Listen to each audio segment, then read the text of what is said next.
I just spoke with Zac Davis. He's kind of like a musician's musician. You know, he's a great artist. He's done a lot of cool projects independently and with others. He recently just just released the first record on Safety Propaganda's new label as Clearance. He's also done stuff with Thurston Moore. He was part of Lambsbread and Sky Juice and a lot of other great, experimental noise, aggro, fried, psych rock, whatever you want to call it, and just a lot of other great projects. And we talk about his Anglican upbringing, the kind of renewed interest in God and how that's still growing. Also, McLuhan, and at the end we kind of touch on some cool stuff that Zac's been exploring spiritually, and I think you'll really enjoy that. I think we touched on something there. So I hope the Spirit speaks to you when listening to this. And thanks again for listening in. Enjoy.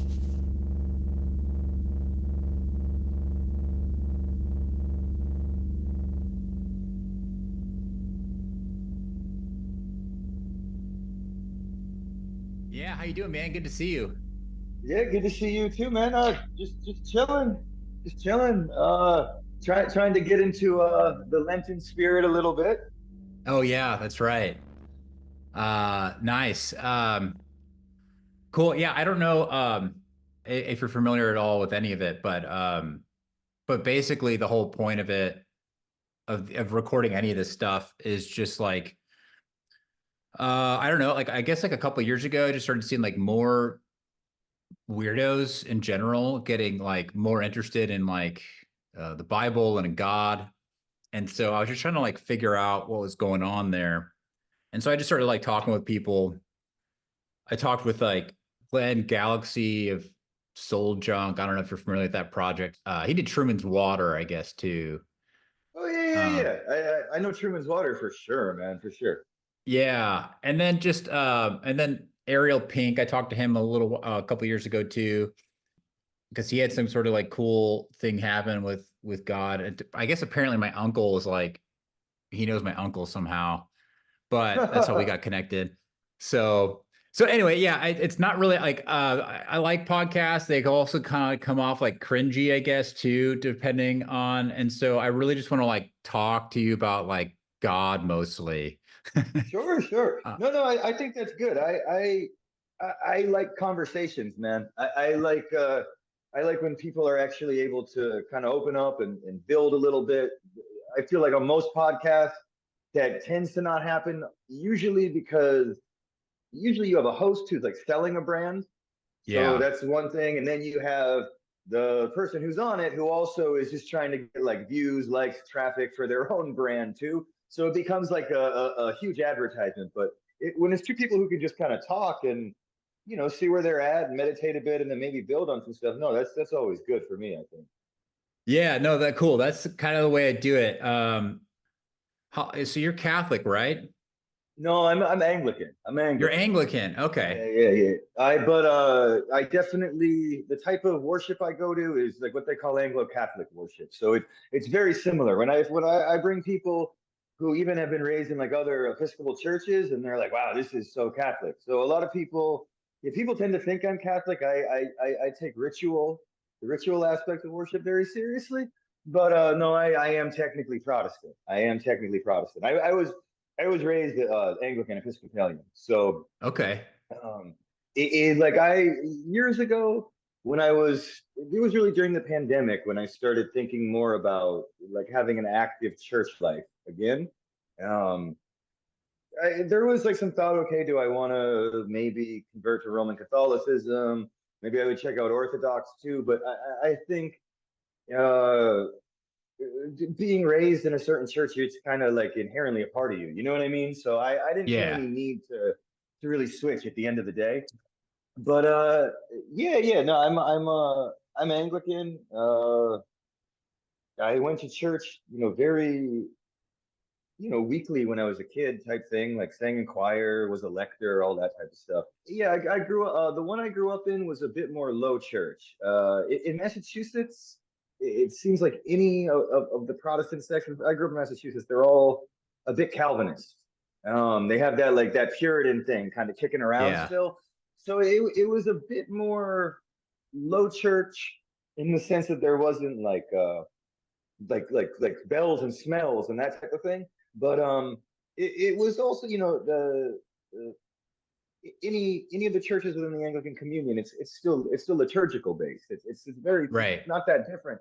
It's not that different from going to a Roman Catholic service in the terms of like programming and order and exactly what is done. I would say it's like 80-85% the same.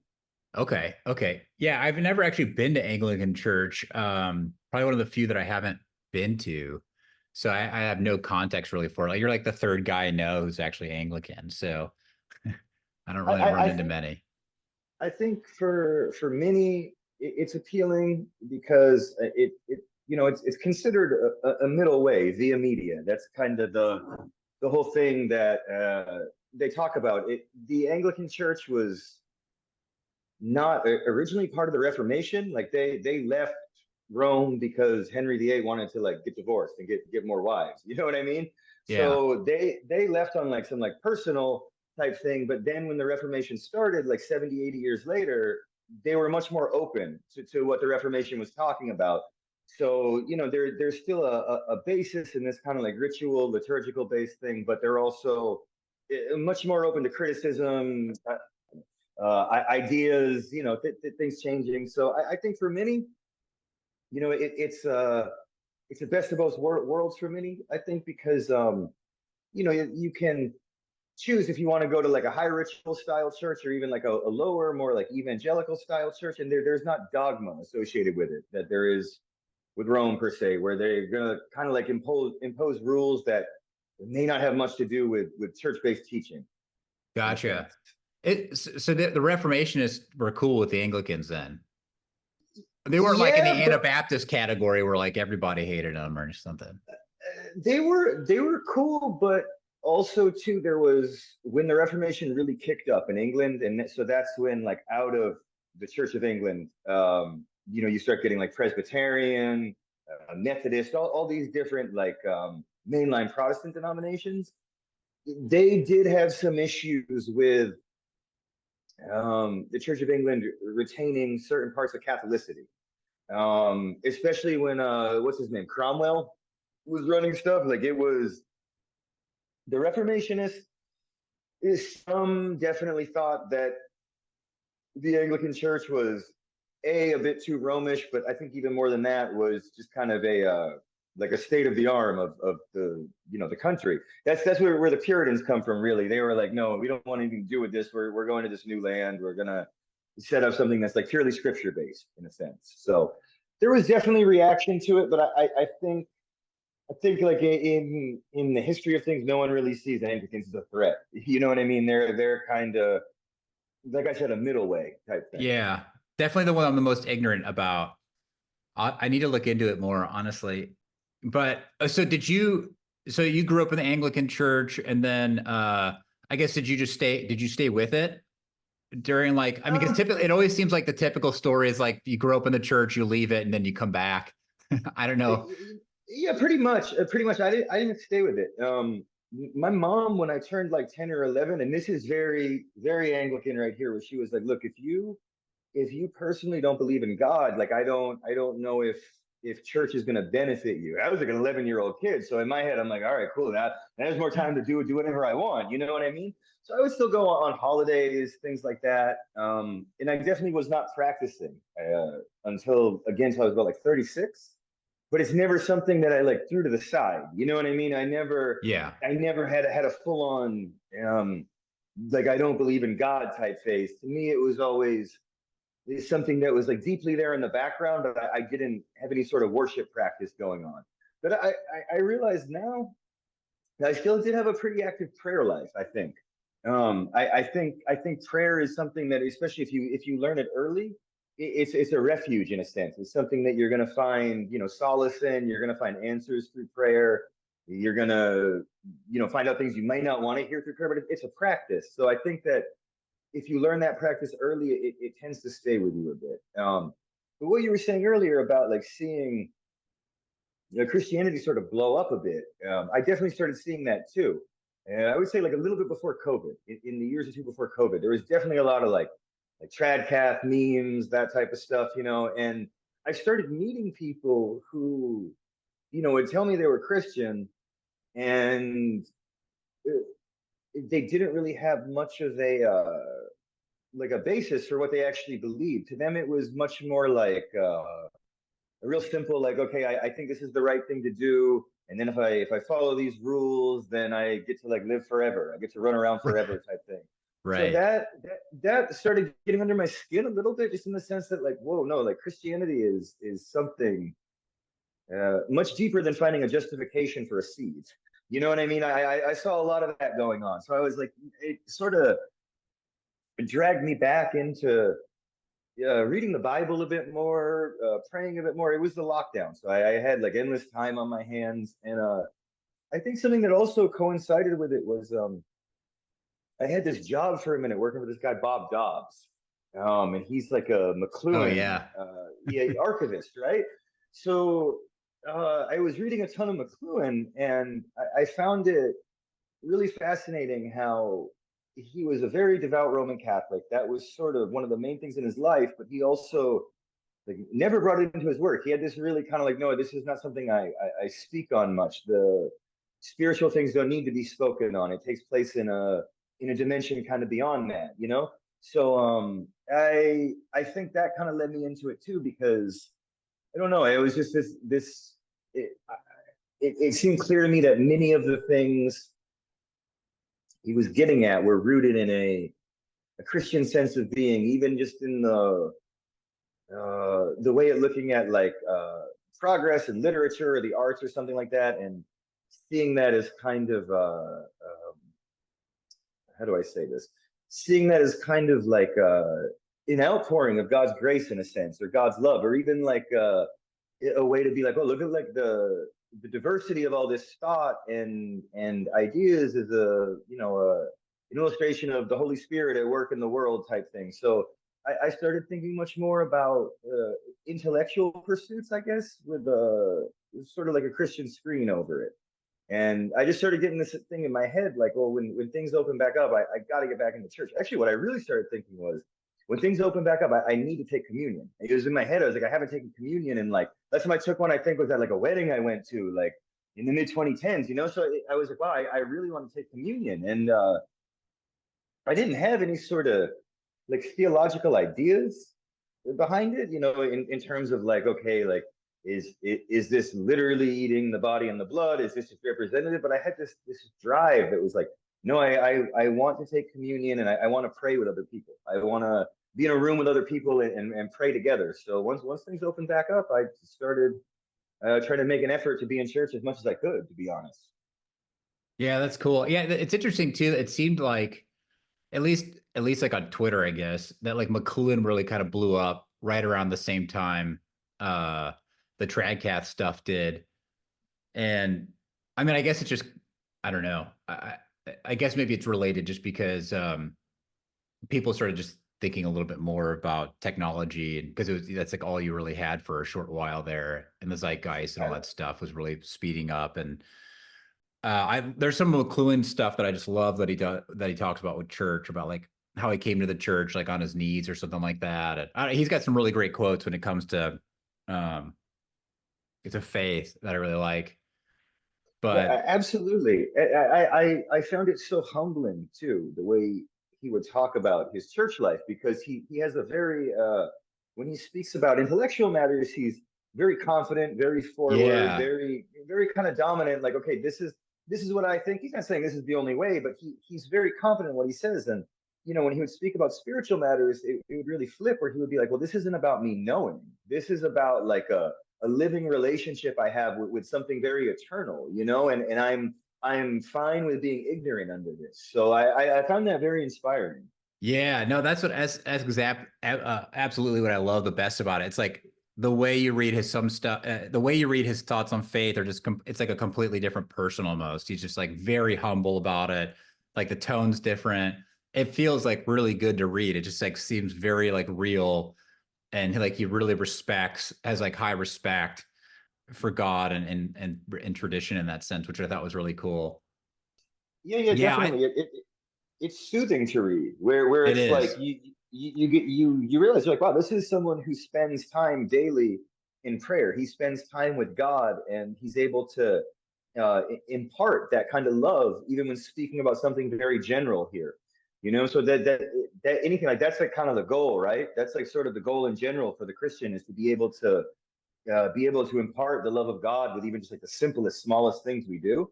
So that was sort of monumental for me, I think.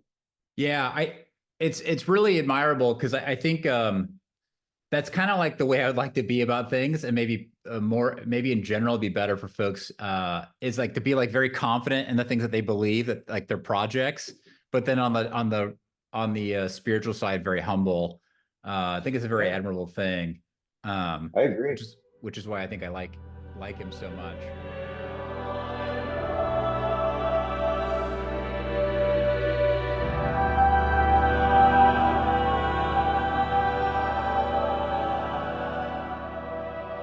I don't know. So how is it now over there? Like the tradcath thing seemed to have like kind of petered out, which is a little bit predictable. I mean, I guess it's still like going on as a meme in some ways, but have you seen like people make the jump from like LARPing it until they, to real faith, or what are you seeing over there? Uh, in my own approximation, no. Like, there's definitely people in that world I know. I don't really want to. I'm not going to name any names Yeah, right yeah, now, yeah. but some of the larger like Dime Square Tradcath memers I'll run into every few months at things, and I thought it was really funny in 2022 to always ask them because they always have like I see like women in like Dime Square walking around with like veils on their face, like you're not in church right now, like and like these huge rosaries. So I just Yeah. asked them like, hey, where do you go to mass on Sundays? Where are you going to mass? I want to go with you. And almost every time they look at me like I had like four heads. You know what I mean? They didn't I even go don't. to mass. Man. There's definitely some who do, but there's definitely some who it's a meme. It's a meme. For in my experience, there's two like very very trad churches here in Manhattan. There's Saint Vincent Ferrer on the Upper East Side, and I think that's the one that most like kind of hipsters go to. And then there's Holy Innocents on like either 40th or 39th, right off Broadway. And that one I've been to a few like last year during Lent, I went to a few like daytime Latin masses there, and it definitely is a very different crowd. It's like very pure Catholic, where you go in and you're seeing every person in the pews is a different race. You know what I mean? It's very like people from all over the world coming. Yeah, whereas Saint Vincent Ferrer is a bit more. I've never been to a mass there, so I don't know. But you definitely like walking by on Sunday mornings. There is a bit of a hipster contingent outside, but yeah, a lot of people. I think it's just a meme thing for them too. But at the end of the day, I'm sure there's a handful that did actually start, going to mass and taking part in these type of things. And I think even if people have, even if that leads people to have a like a private prayer life where they're kind of building a relationship with God, or they're listening to God, or even speaking to God, I think it's all a good thing all around. Like Yeah. there's it definitely can be annoying sometimes when you get these kind of like trad memers who just want to kind of like throw like toilet water at you in the name of God or whatever. But at the end of the day, I think anyone being exposed to these ideas is not a bad thing. Yeah, I agree. I mean, I can see why it's easy to be annoyed by it, which I guess in some ways it is. But at the same time, I'm more like, I'm just like, yeah, like maybe they'll have a real encounter with God. So I'm fine with it. Yeah, I can definitely put up with it if it leads to like real change in people. I'm cool if that happens, and I'm sure it does. And yeah, so yeah, yeah. I have a little more grace, I think, about that whole thing, just because I'm like, yeah, well, maybe, yeah, the LARPing until you make it thing. I'm hopeful that'll get a few people into that category Yeah, like that out that's of it. something that way of being is pretty like opposite to how I act, but I don't think it's wrong. I think at like the end of the day, some people like really have to fake it until they make it, and then they actually make it a little bit, and they have something new established. So if that's how some people are going to go about stuff, I mean, I Right. don't know. The love of God, it's for everyone to be able to bask in and share. So you know, there's definitely many probably sects and denominations where I would disagree with a lot of their teachings, but at the end of the day, it's like no, there's still like a direct line here. So I don't know. That's not. I don't think as a I don't think as a Christian it's really on us to judge either. As long as people are making an effort, well, that's good for them. You know, good for them, and then good for the rest of the world too. You know. Yeah, I agree. So in that process of returning back to church, was there like a specific moment that kind of dawned on you, or was it kind of gradual, just coming Well, back? it was sort of gradual. Like when stuff opened back up, I first started going to like just the two churches closest to my house. I would go to like Roman Catholic Mass every morning, not take communion, you know what I mean, but just go and like take part in it with them. And then I was going to a like a Dutch Reformed church up the road on Sundays, which was nice, but was a little bit more.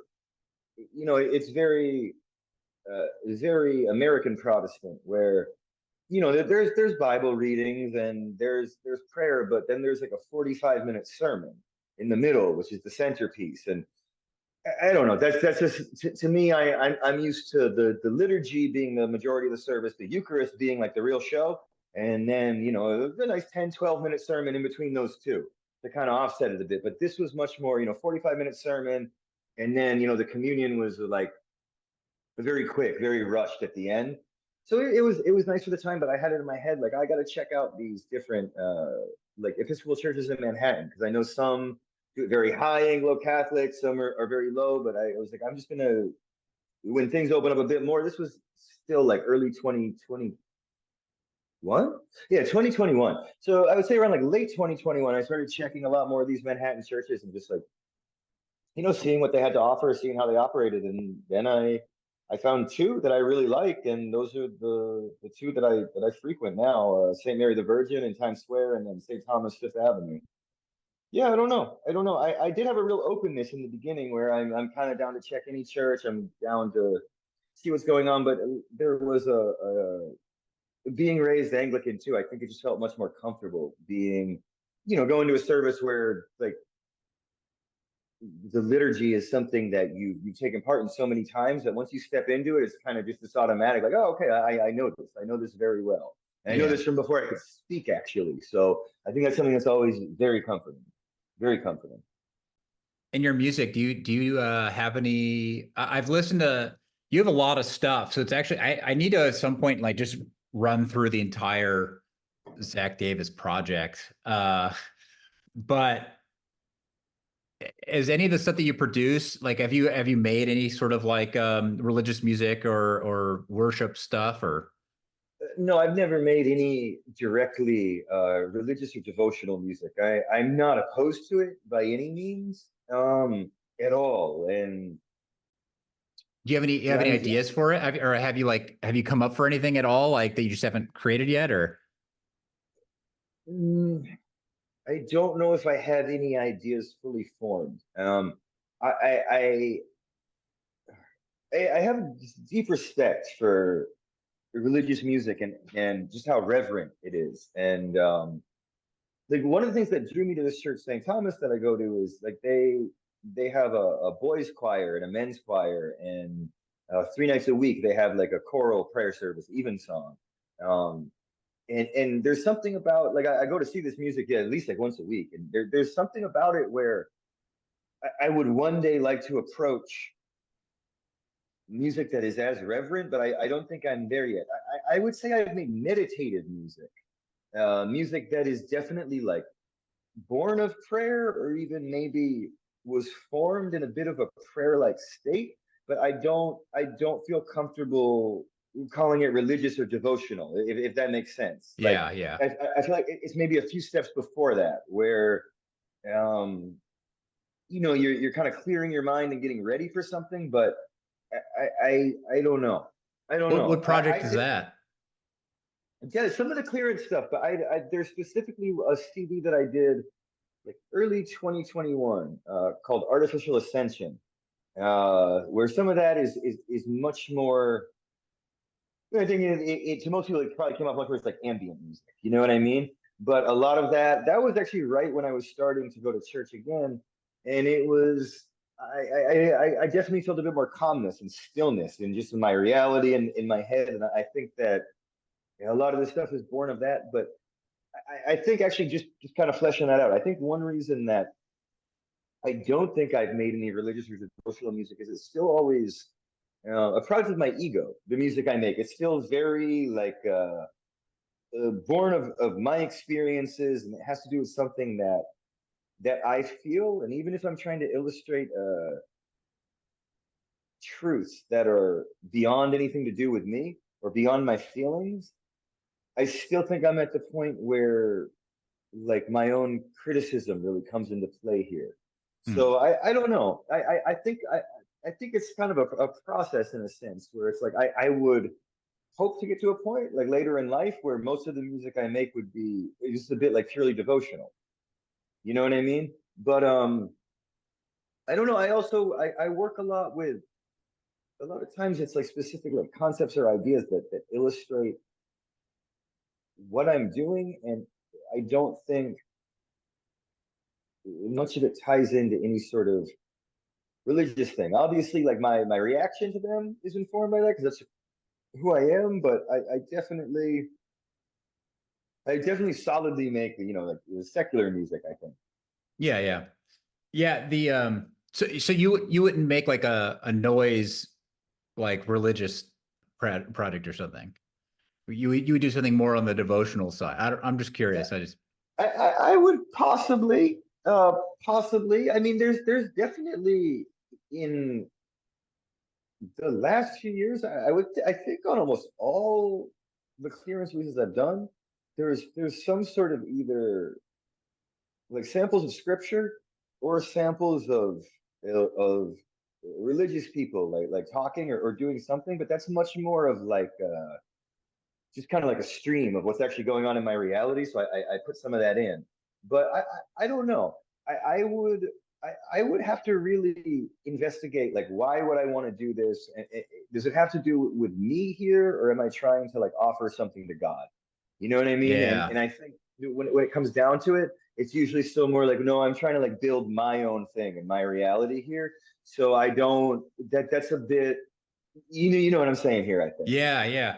No, I think I've had this discussion once before with someone where it's an interesting it's weird, and maybe American culture's made it weird because like there's like if you go into like the more Protestant mainstream stuff, there's like a very clear line between like religious music and non-religious music. Whereas I feel like before that, the line was a lot more difficult. Like music was just informed by the spiritual in general, and then that could come out as a secular or non-secular thing, but either way it was inescapable, like your beliefs or your relationship with God. But I feel like the Christian market, like born out of like the post-Jesus movement era, like really made a defining line of like this is what's categorized and this what's not. But I think it's way more complicated than that. I agree. I think there's like this kind of like preparational devotional stuff. I think there's just stuff that is in general informed. Um, but then I think the one that's very, very clear still, no matter what, is giving something up to God. To me, that's like Yeah, I would yeah, just yeah. categorize as like as worship or something. Yeah, Um, absolutely. I think the closest I've actually ever come to making any sort of music that somewhat religious was probably the group I played in like 15 years ago, Lambsbread. Because I think when you're playing like free music and improvised music, you get to a point where like you shut yourself off, and you're relying on really like the spirit to lead you in a sense. So I mean we were really inspired by the free jazz and stuff like that, and I see a lot of that as pretty Christian music, like 1960s 1950s America, like uh a lot of that stuff was directly inspired by it's always inspired by like a kind of melding of the secular and the divine. But I mean, Yeah. that's what happens whenever humans talk about these things. But yeah, I think as far as like free music goes, I think it's a bit easier.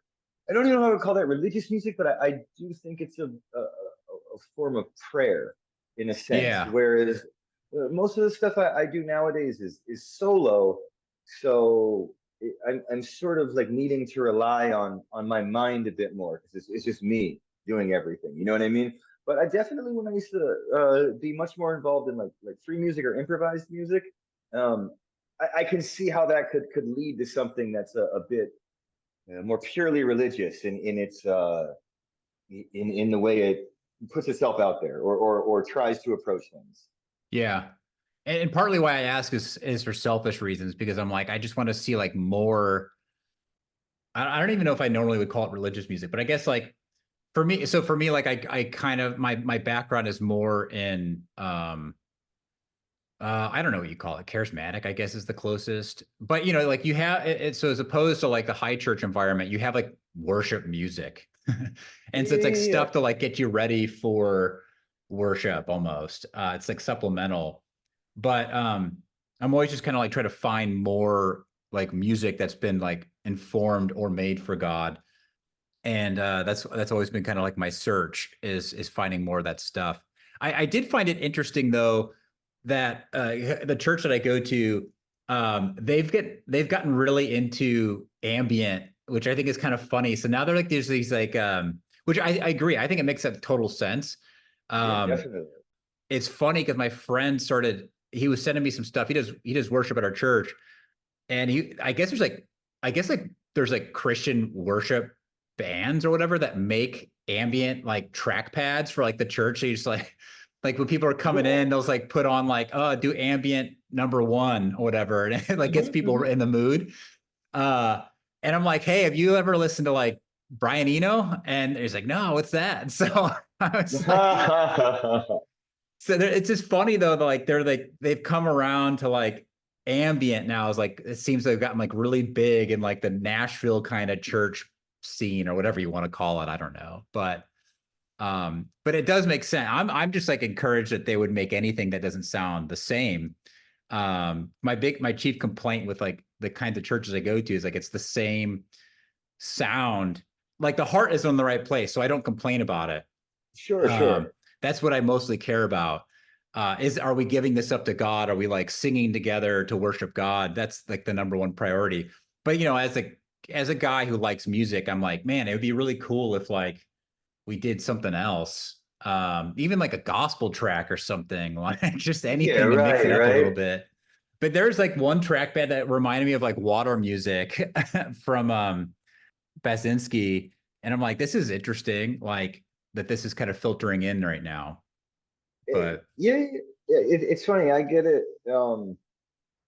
Both of the churches I go to, every now and then they'll like the intro to the mass or the outro will be like Arvo Pärt or Messiaen or something, or you know, even like some newer composers, and I'm always kind of like, oh, it's really nice to actually to hear this in like a setting like this too. This is, you know, music that's a little bit off kilter compared to the other stuff, but it's being played as like the setting, and it's working really well.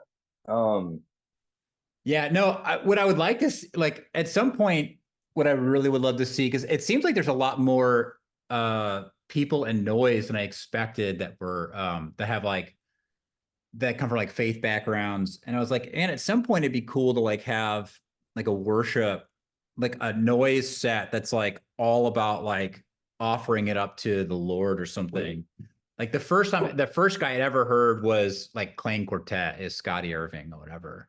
oh yeah, yeah, yeah, Yeah. definitely, definitely, man, And definitely. I had like just gotten saved and I was like, you know, still a big music guy and I was really big into noise at the time. And I was like, man, it'd be really cool to find like people who are believers doing the same thing. And that's how I found Clang Quartet. I still love his stuff. I wish I could have seen a live show because it's just like so intense. But I don't is he still performing? Do you know that guy? Yeah, I I don't know him personally, but I'm very aware of what he does. I think he's still performing. I think he's still performing. I'm trying to think, man, because there's like a handful of these very outwardly Christian noise types, and I none of them are coming to my head right now, but there is a small handful. No, with as far as what you're saying about like a set that is like an offering, I definitely feel that a lot. I just personally would want to. It would take me a minute to formulate how exactly that was going to go, which is probably me overthinking type thing, that type of thing. But I mean, that's definitely I think doable and could be good. Like noise music, like experimental music. It's very ritual based in a sense anyway. People are kind of ready to be taken somewhere. So Right. I think it could happen. I think it could definitely happen. Yeah, same thing with electronic stuff too. It just seems like it's like really good format for it for some reason. So that's yeah. So one day I'll try to. One day I need to organize something. That's the goal eventually here. I actually tried to pitch. It was right before the pandemic. I was trying to pitch Red Bull on paying me to do a series of like experimental gospel stuff, and it was right when like Sunday service was blowing up, and so they were like, "Oh yeah, totally, anything gospel, like we'll give money towards," Sure, and sure. and then COVID hit, so like ruined it all. Oh wow, But wow. and then Rebel just like quit giving money out for music projects after that. But Yeah, like a hundred uh, percent. They're not even involved with that really anymore, I don't think. no, I think they totally turned it all off, as far as I know. Yeah, Um, that's what I heard too. That's what I heard too. I kind of remember there was like a big stink when it was like announced, like, okay, Red Bull's not doing this anymore.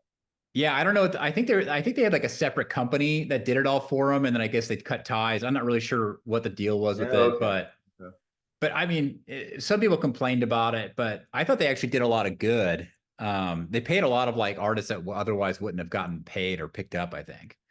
Oh, Um, and beyond that, man, like when that Red Bull Music Academy first came out, and they were interviewing all sorts of like really like formative techno and house producers and shit. Um, those interviews had like endless knowledge and wisdom. There'd be yeah, like these 3 4 hour interviews where they sit down and play records with these people, and they talk about like, what this record, like what it did when it came out, it was, all that stuff was. yeah, I I thought it think was the pretty good outweighed good. the bad. Yeah, I think it was too. I think it was too. Always there's an argument to be like, okay, well now we're letting these type of people kind of pilfer from the culture, but it's like this is how things work. If you want to try to get something in the spotlight like that, well, usually you have to work with companies like that. So I think the Red Bull thing was mostly good overall. Yeah, I don't know if the so-called deconstructed club scene would have narrowly have gotten as big as it did without like all that Red Bull money back in the 2010s. Oh man, it's kind of crazy. I think about this a lot in general, not just with Red Bull, but there was so much money going around in like in music and art in general in that era, and it there was like such a like culture production factory where like there was blogs and magazines to build this stuff up, and it made everything seem like it was like much bigger than it really was. Like that deconstructed club, that's a very very good example of that. There was a few years where it seemed like that was like the big thing, that was going to be like a wave of the future, and that's what everyone was kind of into. And you kind of look back at it now and it's like, oh, that was just a marketing trend. Like it's done a bit more differently. It is a little bit more organic in a sense, but it's like, especially with everything being web based now, everything just becomes these like advertising trends like that. It's hard for me to know if I'm just getting like old or if music is like severely damaged. I It's hard mean, for me to tell. this is something I think about all the time, but and this kind of ties into what we were just saying. I have always been someone who keeps my ear open to new music. Like I worked in record stores when I was a little kid. I hung out in record stores for years before I was old enough to work. Like I'm always someone who has been interested in just hearing what's new, whether I like it or not. Like, okay, I want to hear this. I want to see what's going on. And it really around like 2016, 2017, that's when I started. Like before that, there would always be like okay, like I checked out 20 new records this week, and 2 or 3 of them, they're dope. I like this, you know? Around 2016, 2017, that started like going to the background. It was like, okay, I'm checking out all this stuff and it all sounds the same, or it all just sounds kind of like automatic, like AI a little bit or something, or or everyone's on some like fucking reactionary garbage where it's like, oh, okay, like we're like we're making music in our bedroom to like stop fascism, or we're making music in our bedroom to like make like crypto fascism huge. It's like it's all some garbage like that now. It's like, no, no, man, that's not the way to do it. So I don't know. I never hear new stuff I like, man. I've there's like a couple things from the last few years that I've checked out that I like, but it's really weird to me because my whole life I was always like I had like a flow of newer things that I liked and that I Right. thought were kind of good and proper, and or even if I heard stuff that I didn't necessarily like a lot of it, I'd be like, oh shit, they have promise. They have promise, and in a few months or in a year or two, once they like get some shows under their belt or more practice, like this is going to be good. And now everything just sounds like Spotify advertisements or something to me. Like everything's very tepid, man. Yeah, I feel like that it's interesting because a friend of mine and I were talking about this too. It was like right around 2016 to 2018. That was like when like art in general was like the worst. It's insane. Everything was so boring. And I was like wondering, was it because like did Trump like suck up all of the energy? Was he the only artist during that time?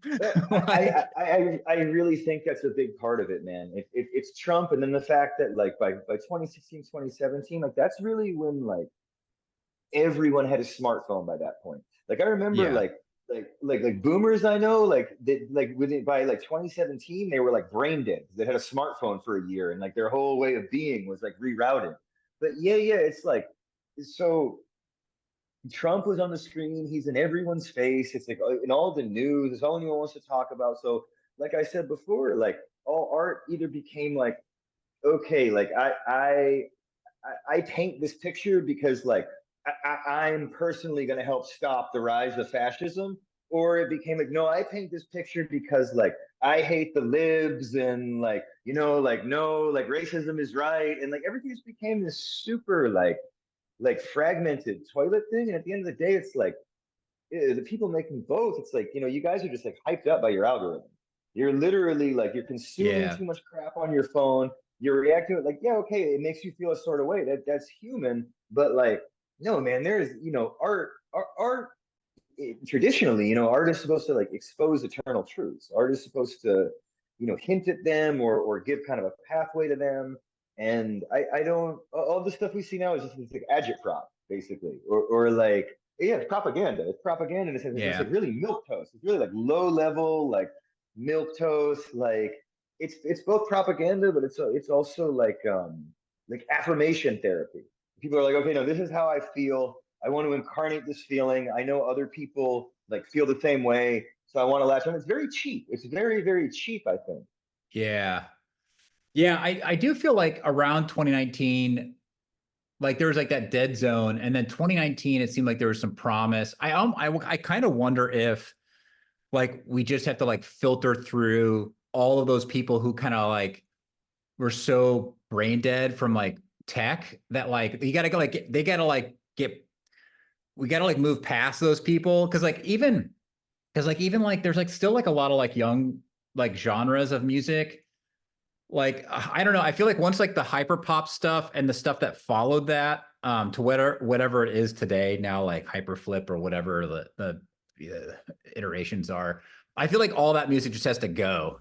And then once that like that age group of like, or maybe not even just an age group, but like that kind of mindset like goes past a little bit, like maybe we'll start to see some more interesting stuff because it does seem like a lot of people are responding, not being reactionary, but like trying to like escape that kind of whole reactionary discourse stuff. And I think once people get out of that mindset, the discourse mindset stuff, I think maybe we'll start to see more promising things again.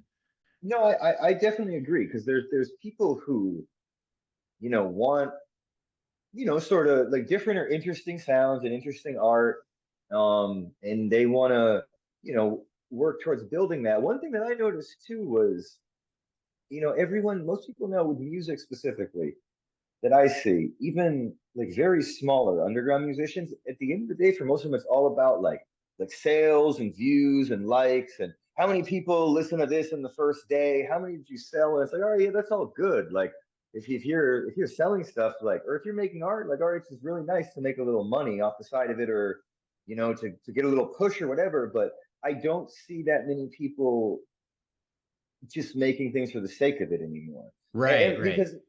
because now it's like, you can make something for the sake of it, you can throw it up online, but then in most people's heads, if only like 20 people check it out on the first day, well, you're a failure. You know what I mean? Where it's Yeah, like yeah. it's like, whoa, it's like, back in the day, like if you put out a tape and you sold 5 in a week, you definitely weren't a failure, man. You had some interest, everyone's perception is skewed now because we spend all day like, we get advertised stuff by people who have hundreds of thousands of followers, and we see they all have all these likes they buy and shit like that. So everything seems like huge and out of proportion. Where it's like, everyone, the screen is like a mirror. It's like a mirror that we have, and everyone like creates this like, not fake, but like altered self to exist in it. And I think something that comes with that is this like screen mirror narcissism, where it's like, no, I'm the best. I'm the best within my own screen, so I can only do things that are gonna like make me appear to be the best. People don't really want to take risks in general anymore because they feel like it might kill their count for a minute. You know what I mean? It's very AI brain. It's Yeah, I would very rather like, actually people. I would rather people actually make music to make money than to make it for like the algorithm. yeah, It's yeah, like almost yeah. I worse. mean, no, no, it is worse because when people just made music to make money, I mean, this is like the 80s and the 90s, like pop Yeah, music is good in that era. You right. hear pop music, you're like, okay, this is like, it's like, it's a little scary in a sense. It's like scientifically made to like attract your brain and like kind of magnetize you in. But that's real. That's something that humans are kind of looking for. Whereas like I said, the music you hear now, it just sounds like an ad on whatever fucking app you're already on. Yeah, Everything's like very kind of like this middle mush, you yeah. It's know? it's weird to be thinking that like we're making music for machines essentially. Yeah, yeah, yeah, 100%. We're making music so the machines can keep on pumping, and we don't even realize it because like we hang out with so many machines all day. We're constantly in meditation with them, So in turn, we're sort of trying to like, because humans are adaptable and humans are strong. Like whatever we're around, we're gonna kind of become that and become better than a bit. You know what I mean? So that is something that now, like with the machines, it's crazy. And this kind of ties back to what you said about McLuhan, man. And then kind of picking up a bit, like during the pandemic, it's like, yeah, that makes sense. He talks about technology, he talks about mediation, and that was really like, I think we're gonna look back and see the lockdowns as like COVID's gonna kind of be like a side thing for us. Like, whoa, that was really the push that like pushed humans into full on, machinic reality, where it's just Yeah. machine being at all times.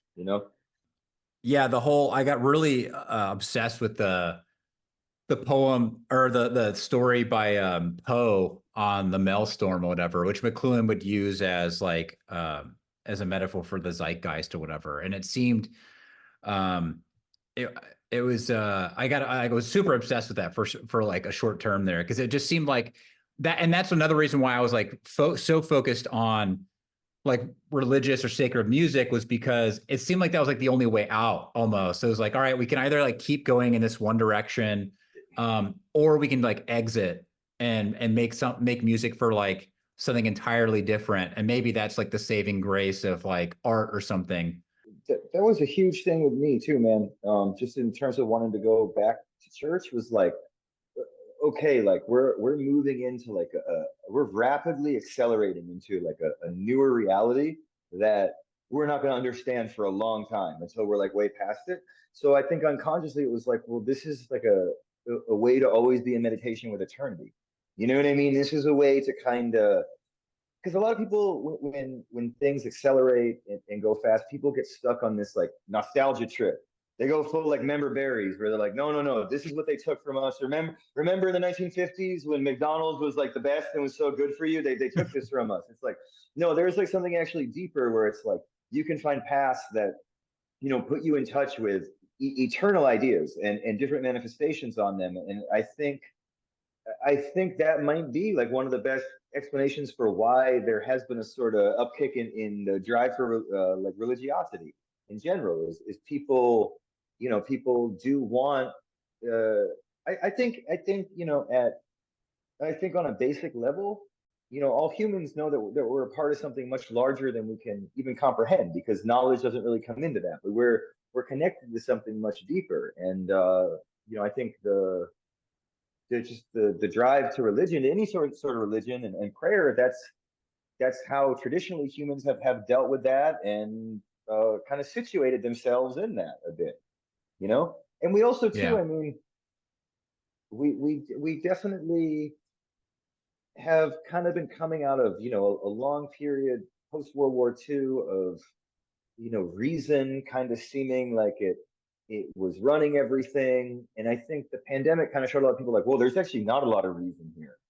Like we can have a system called reason that we use for like justification of things, but at the end of the day, like humans are not the ones who create the backbone. You know what I mean? There's always something larger than us that controls things. And I think it was rather apparent during the pandemic that, like, humans are we're animals at the end of the day. We're like, when shit goes wrong, we run in a circle. Like, you know what I mean? We're not really like, we're not God in any sense, Yeah, it does seem like it was an interesting kind of like collision. It was like you had maybe like the last phase of rationalism, like it run its course essentially, and right around that time, COVID hits, and everyone's just kind of like a total mess and just in Hmm. deep depression, and so you have to kind of like reorient yourself a little bit. And my concern personally was that like, yeah, we're going to see a return maybe to God, but we're also going to maybe see a return to like some sort of like paganism or something, because like people like are just spiritual beings in general. And so they want something. Like we're designed to worship, we're designed to commune with the divine. And I'm like, my prediction when like the whole tradcath thing happened was like, all right, this is going to run its course. And then eventually like people are just going to get bored and move on, or it's going to become some sort of like weird syncretism of like, you know, Catholicism and also like witchcraft or something, like Well, magic. I definitely saw some of that, man. I don't want to like sound whatever here, but I know a lot of women who Well, yeah, maybe they're like like the number 28. one like new age Yeah, yeah, witchcraft. yeah. So Yeah, so like 2018 to 2021, like a lot of women I know who are definitely into some more like, I don't even want to say new age, like beyond new age, it's kind of like witchy type stuff.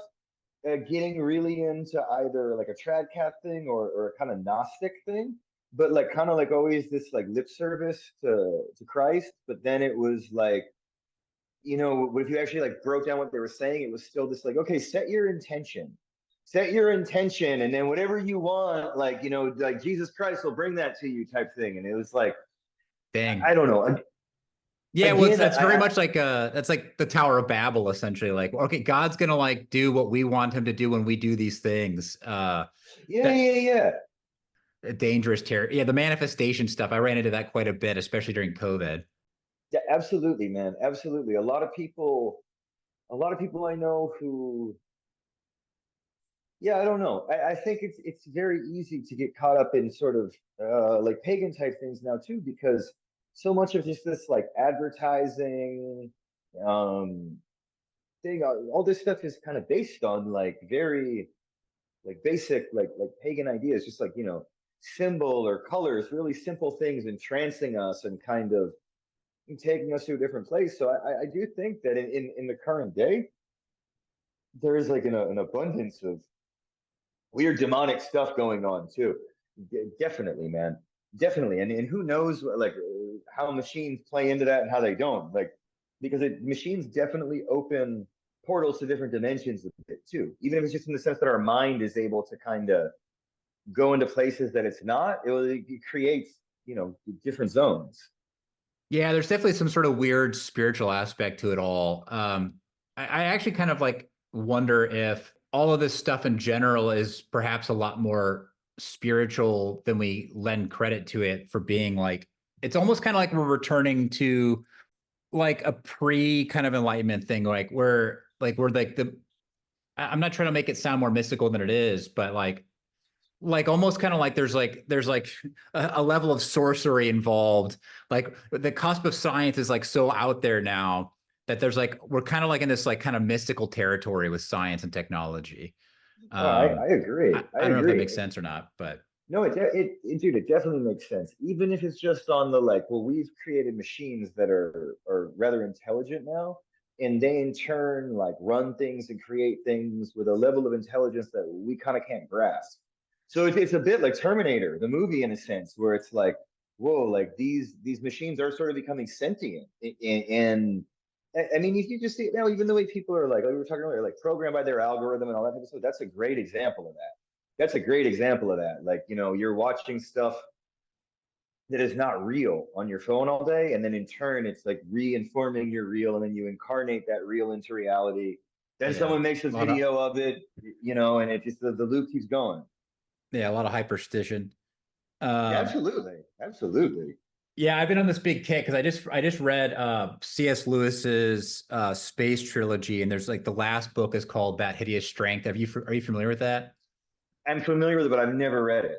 It's actually super good. I never was like super into Lewis, but it's like really prescient. It's like pretty much like what's going on now. And but in short, like there's like this kind of like evolution, like the scientists become this kind of priest class or whatever, but they're getting like informed basically by what they think are like higher intelligent beings, but basically they're just like demonic entities, and so they're kind of getting like fooled into the rationalism all breaks down in the end because like they'll do any like the idea of what's real like completely just breaks down and they just like are like following the orders of these like what they call microbes or whatever, but they're basically demonic entities that they're not aware of.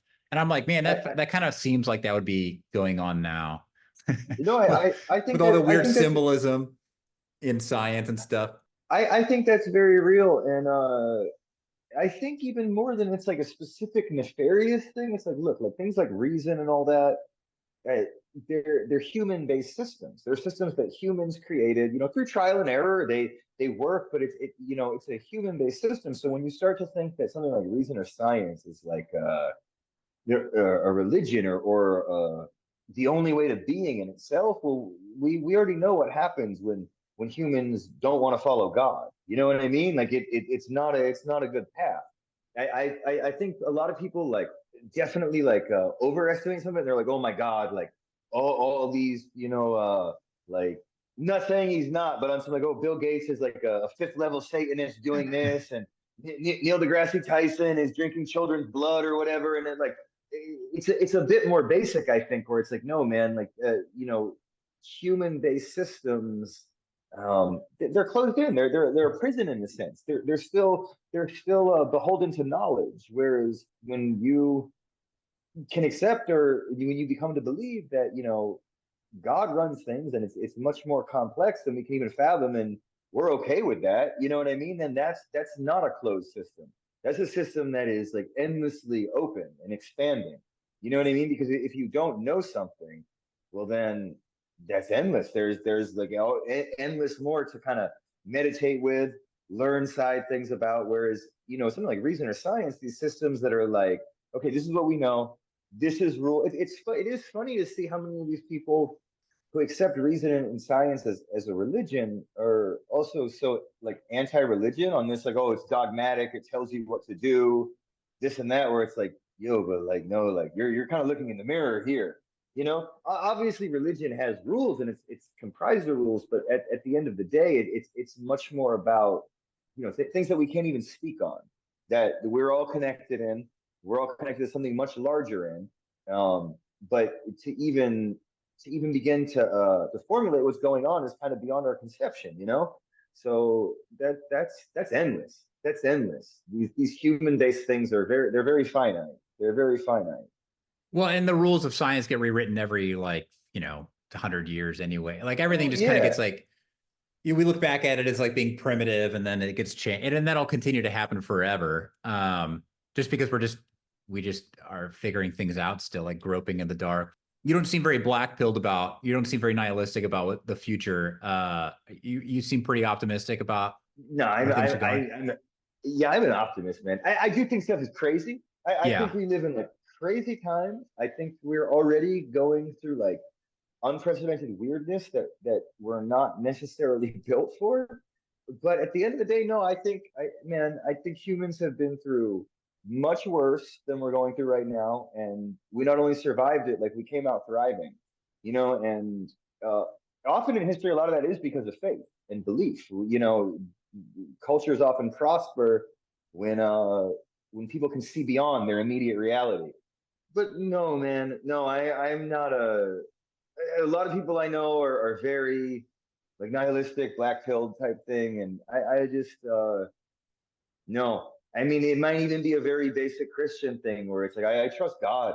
At the end of the day, I trust God, and I'm lucky to feel God's love often. I try to share that with others, and I don't think that there's really anything higher that you can approach in this world, and I don't think that's something that can be killed. But like I said, it's definitely very weird times, and I do think things are gonna get a little bad, or maybe not. Maybe things are already kind of bad, and they're gonna keep sinking a bit. But I don't think the answer to that is I think to kind of give into that and to say like, okay, things are bad and bad things are coming and blah blah blah. That's a form of worship to me in a sense. That's a bit demonic to me. Like I can be Mm. honest about what I see, but I'm not gonna venerate that. I'm not gonna try to push that up as like the new normal or something. You know what I mean? I think that I don't know. And like I said earlier too, I think no matter what happens, man, like we're very resilient, and we adapt to change. We adapt to it rather well. Like we usually adapt and conquer. I think anything bad happening can only lead to more good at the end of the day. 100%, 100%. Yeah, no, I agree with that. It seems like the church actually kind of starts doing its job when things get bad. Like it, Yeah, like faith kind of rises back up. People kind of wake up a little bit. So in some ways, it can turn out to be good, I think. And I think we've already seen that with COVID. I think everyone's a lot of people seem to have returned to faith. I mean, even though I never left my faith, or I hadn't for a long time, like it still definitely like caused me to like reprioritize a bit. So, which was good. yeah, definitely, man. I think, I mean, they say like faith can move mountains, and I think that's like a pretty literal statement. There's strength in there's strength and comfort in having a relationship with the known unknown.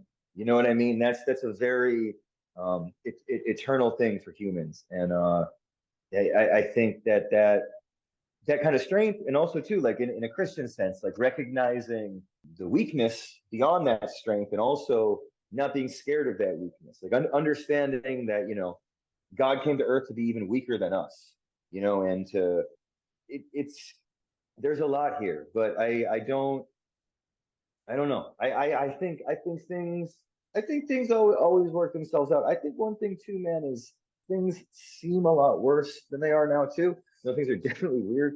I think things seem a lot worse because we have a constant stream of just like media, and people film every little thing that happens, and then it's reported on and becomes a thing. So there's crazy division in the world right now. There's crazy like ideological garbage on all ends. But I think there's also like endless magnification units on it too.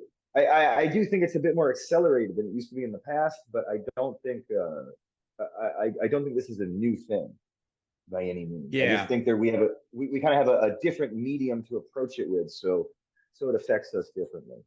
You were kind of talking, I don't know, something kind of stood out to me. You were saying something about God coming down and being in weakness or whatever. How do I want to ask this? So like, what's kind of like moving you right now, faith wise? Like, is that like, is there anything that's like kind of been like you've been like meditating on or like standing out to you?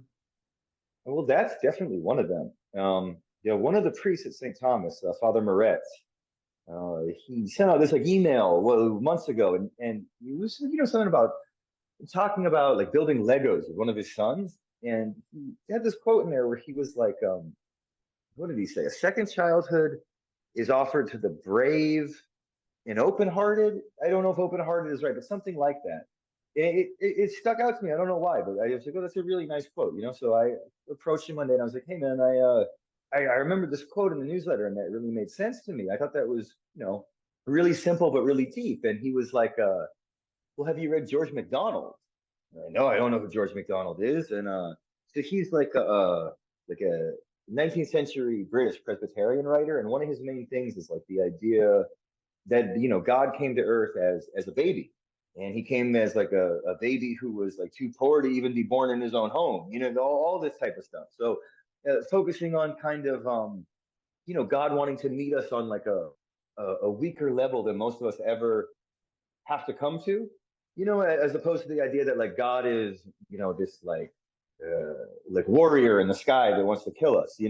I think both do have their part, but yeah, that whole just the idea of one thing I've been focusing on a lot lately too is trying to understand, the idea of Jesus as fully God and fully human, and understanding how they both interact, but there's also like really separate paths here too that exist. And I don't have like any definitive thing to say about that, but just to meditate on that and to see like, where it goes. Like, because I think many people, you hear like a lot of these arguments sometimes where people are like, okay, but at the end of the day, he was God, he was omniscient, and the other people are like, well, at the end of the day, he was more of a man, and it's like, it's just a mystery, man. It's a mystery that like you can, the more you just meditate on this idea, the more, I don't know, the more I start to realize how much, in a sense, like God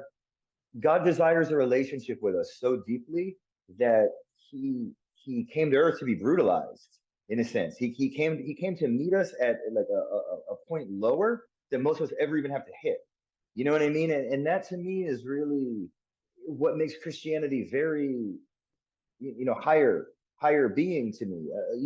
There's no other religion that exists where, yeah, God is omniscient, omnipotent, God is all power, but there's no other religion where God came to earth like to be lowly and to be abused and to be misunderstood by his own people and all of that. And I think that the more I think about like this idea, it is, I don't like this term, I don't like using this term, but it does show like the revolutionary aspects of Christianity, where this, you can see why Christianity really changed the world, in a sense, because any human can identify with the life of Jesus Christ.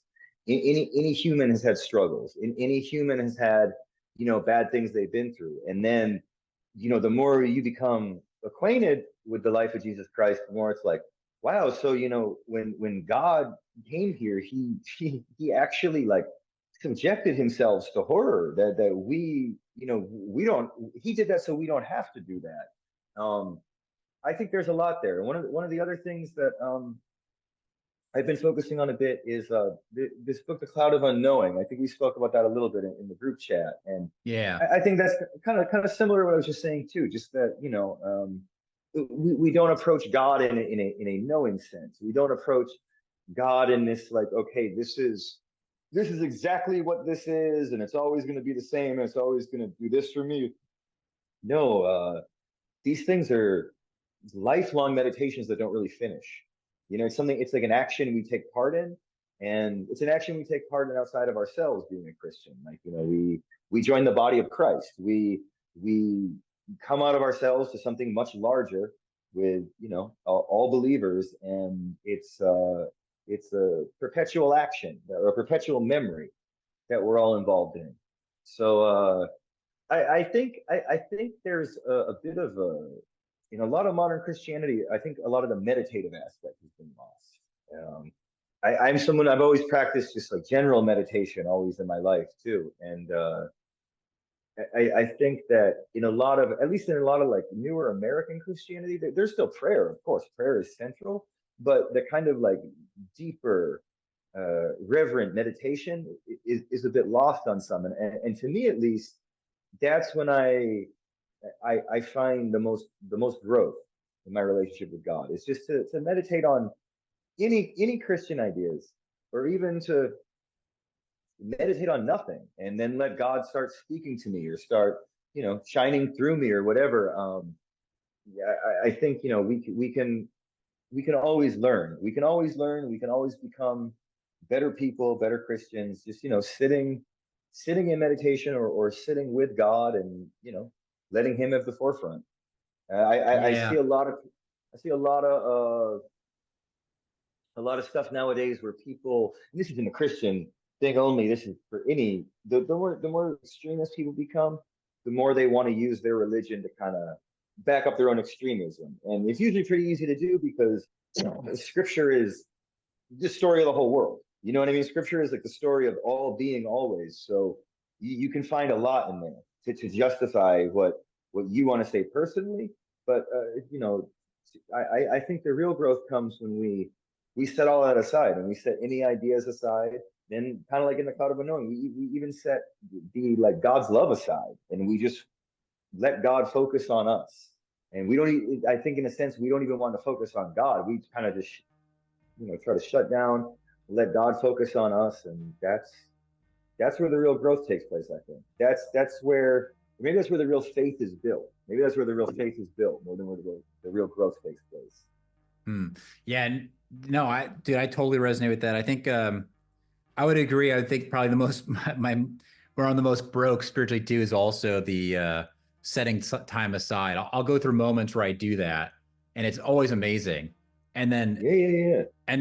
at one point I remember I was doing that. I just spent a few moments in the morning before I got, I did any work or anything. And it just grew to where I would get up earlier and it'd be like 2 hours and I wouldn't even notice it. And I'm like, Mhm. dang, this was amazing. Like feels amazing. Yeah. But then of course, like something happens and then my rhythm gets broken. And then it's been like 3, 6 months later. And I'm like, oh dude, I haven't set any time Yeah. aside. Uh-huh. Dude, But always. That's the cycle. yeah, I mean, so which makes me think it's probably more important than ever because like everything's just like so fast now.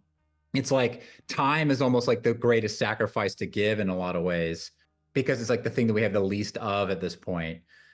And so I Absolutely. need to get I, back to that. I think about this a lot, man. Not to keep harping on technology, but it's like, man, 30, 40 years ago, we weren't as technologically mediated, right? So we tended to have like short moments of meditation throughout the day. You know what I mean? Like we finished work 15 minutes early. We're not, oh, what are we doing? We're sitting there and we're, clearing our mind a little bit, opening our mind, letting things come in. Now it's not really like that. Like, I get on the subway and all 40 people on my car just have their phone, like going like this. That's what like meditation is for most people now, and it's like that's like actually the opposite of what we need. That's like you're you're thinking like, oh, I have free time. I want to like fill my free time. Well, let's like make my brain race a million times faster and overstimulated and all of that. It's which of course can be good here and there, but I think there is less of a like contemplative aspect in being nowadays. I think that also maybe another reason there's been more of a drive for just religiosity in general, where it's like a huge part of that is contemplation and just spending time in contemplation of kind of basic but grand and eternal ideas, and it is hard to find time to put aside now. But I think it's just like a minute or two every day. If you have like a dedicated little thing to do that, like you just said, it always builds infinitely beyond what you would predict or beyond what you would hope for. And I think that, again, that's very eternal that humans have always taken part in. And I don't think that's something that like can be taken really. You know what I mean? Yeah. Need more monk time. Yeah, right. Uh Month vacation. yeah, dude. This has been awesome. Hey, I was actually going to ask you, do you mind, would you be cool with like closing it out in prayer? Yeah, of course, of course, Yeah, I of think that'd be course. cool. Um, do you want to lead it or do you want me to lead it? No. Do you want to? Yeah, you do it. Oh, hey, yeah. Let me see here. Um, Yeah, take your time.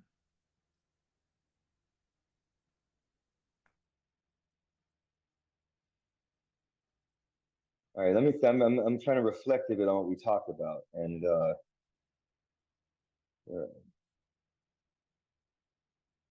right. In the name of the Father and the Son and the Holy Spirit, the Almighty and ever living God, who did bless us with his presence in his Son, Jesus Christ. And please give us the love, strength, and wherewithal to find you, to be able to sit with you and spend time with you, listen to what you say and what you have planned for us, and to make us sharp in our faith. Give us grace so that we continue to do the works that you have planned for us. Through Jesus Christ our Lord. Amen. Amen. Thanks for doing that, man. That was great. Yeah, thank you, man. Thank you. That was a great conversation too, man. That went really well. Usually on a podcast, I got to deal with somebody interjecting every like 5 minutes, talking about their own brand or this is what I do too. So that was really nice to have a normal conversation. Yeah, no, that's good, dude. I think thanks so much for sharing and also making some time out of your